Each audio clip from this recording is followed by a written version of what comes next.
Hello, I am Caroline from Inspired to Change. I am a clinical hypnotherapist, I am a coach, an artist and a teacher, and most definitely not a juggler, okay? Now, over the past 6 years, I have made it my mission to empower others to take back control of their lives, to get unstuck, to find a way to thrive so that they can give the best of themselves to the world. And I do this by educating people about how their brain works and teach them how to get it working better for them. So why the juggling balls? Well, I'm going to be using these to explain to you how you can rewire your brain. Tap into the amazing resources that you've got up here so that you can achieve some awesome goals. So keep watching and find out how I'm going to do that.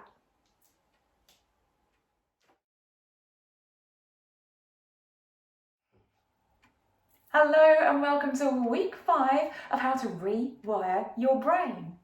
Now, as we know by now, in order to rewire our brain, we have to refire those neurons to create new connections.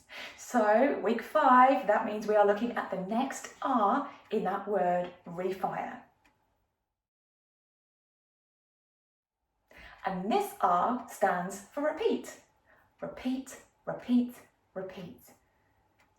Now, if you remember right back to our first lesson about neuroplasticity, the ability of our brain to constantly adapt throughout our lives, dependent upon our experiences. What we learnt was that neurons that fire together wire together.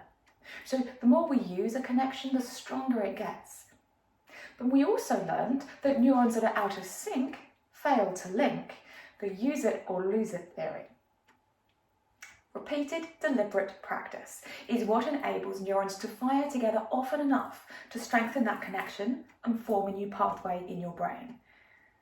Now, deliberate practice isn't always fun. This is why all of the previous lessons in Rewire are really important. And if you've not watched them, go back to the beginning and all of this will make sense.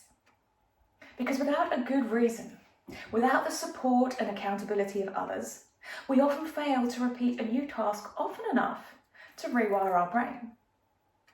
When we get into the flow, when we can visualize our success and we can see the mastery of our new skill improving, then we start to tap into our intrinsic motivation, triggering our internal reward systems. Because our brain has a dedicated reward system. It's called the mesolimbic pathway, which sounds an awful lot nicer when you call it the pleasure pathway. Now, this pathway helps us to assign value to things and gives us a suitable reward through the release of one of our neurotransmitters, dopamine, which encourages us to take that action again and get rewarded again. Each time we repeat a behaviour, our memory of the reward we receive gets stronger, as does our drive to repeat the behaviour. So repetition is really important. So what do we mean by deliberate practice? Well, this is practice specifically designed to increase your performance. So when I'm juggling, I'm practicing a specific element of my juggling skills, like how hard I'm throwing or the angle I'm throwing it at. If you were a musician, you might be specifically practicing a chord change. Or if you were a runner, you might be focusing on how fast you can get out of the blocks. Deliberate practice is practicing in order to get better, constantly adjusting your execution, often led by an expert, as we spoke back in the E lesson around engagement. Through this, we can not only get feedback and corrections on our mistakes, but we can also learn from their knowledge of their learning journey too. Deliberate practice also involves stepping out of your comfort zone just a bit in order to stretch your current skill level. Remember, back in flow, we talked about the task being hard enough to make us stretch, but not hard enough to make us snap. And whilst there is a strong correlation between our skill level and how many hours of deliberate practice we put in, there's no hard and fast rule to get you to mastery of a specific task. Now, you may have heard of the 10,000 hour theory, which states that to master a skill, you have to put in 10,000 hours of practice. But it's so much more complex than that. When we're younger, for example, it takes us less hours to learn something, especially if it's during one of the prime learning windows for our brain. Someone like myself with dyspraxia is going to find a task like juggling takes me many more hours than someone who has a more natural bent towards such tasks.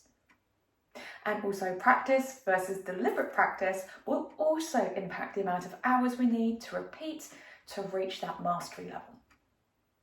So the stronger our reason, the more likely we are to use the hours of practice deliberately with specific goals in mind.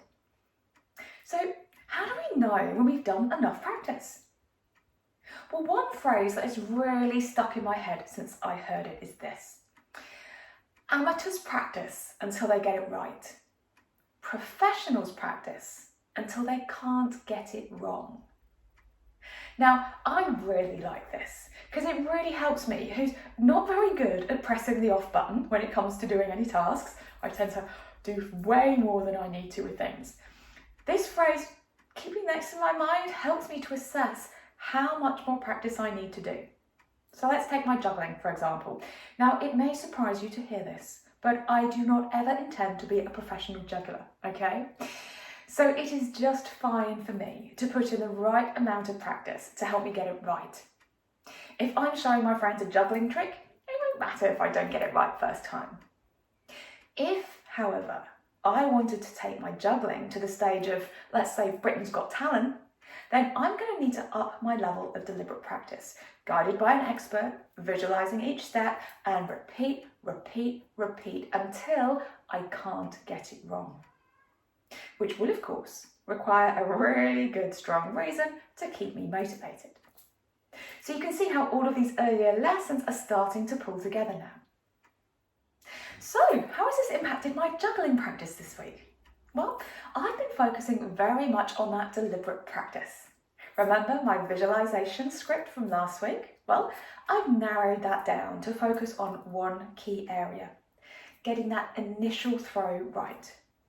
Right now, I'm not too fussed when I'm practicing if I'm catching 4 or 5 successive balls or 10 or 15 successive balls. I'm just focusing on each individual throw, the lift-off, with the aim of getting them more consistent. Because the more consistent my throws are, the easier it is to consistently catch and repeat so that I can reach my goal, which is 25 successive throws and catches. Now, I've also shortened each of my juggling practice sessions to just 10 minutes, but I'm doing it at least twice a day now. So again, more repetition.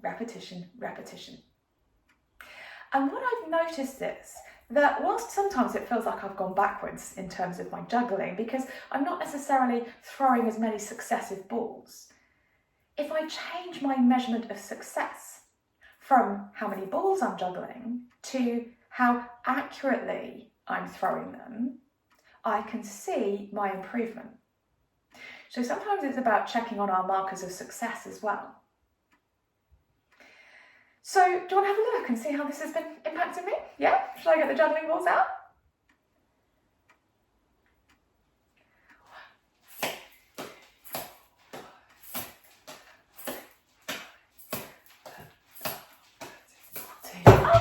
Okay. Wow, okay. I did more than I thought I was going to do there. But definitely I think what I've noticed is that, well, I haven't been moving around so much, have I? My focus this week was very much about getting that initial throw so that things are more consistent. So I think certainly looking back at my previous videos, I think we'll notice that there's a lot less of me needing to move around because I'm keeping the balls in that more consistent place. So repetition is key when it comes to refiring and rewiring our brain. So next week, it's time for our last lesson. How did that happen? Can't believe it. Next week, we're going to be looking at the last letter of Rewire. It's another E.